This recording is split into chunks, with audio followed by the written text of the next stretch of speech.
You clicked on this video for a reason, to learn how to easily mod Trombone Champ in 2025. I got you. So stick with me through the full video, because I'll show how to install mods safely, unlock custom songs, and avoid the crashes that break most setups.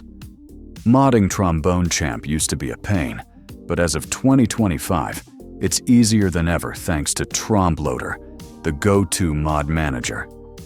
It works with the latest updates and automatically organizes your files so you can focus on playing, not debugging.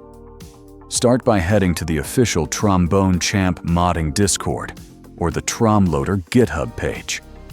Download the latest version of Trombloader, unzip it, and drop the contents into your Trombone Champ install folder, usually under Steam, Steam Apps, Common, Trombone Champ.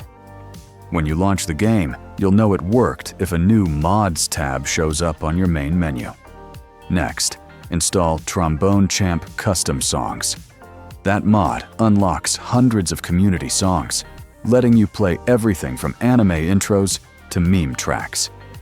You just download the song folders, place them inside your Custom Songs folder, and they'll show up automatically in your song list. Here's a pro tip. Always double-check that your mods match your current game version. After every major update, outdated mods can cause black screens or infinite loading. Keeping Trombloader updated fixes most issues instantly. And if you're on Mac, you can still mod using the same setup.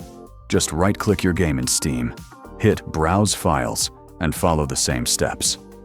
It runs perfectly under macOS Sonoma and the latest Steam builds. If this video helped you, hit the like and sub. If not, drop a comment about the problem and I'll help you out.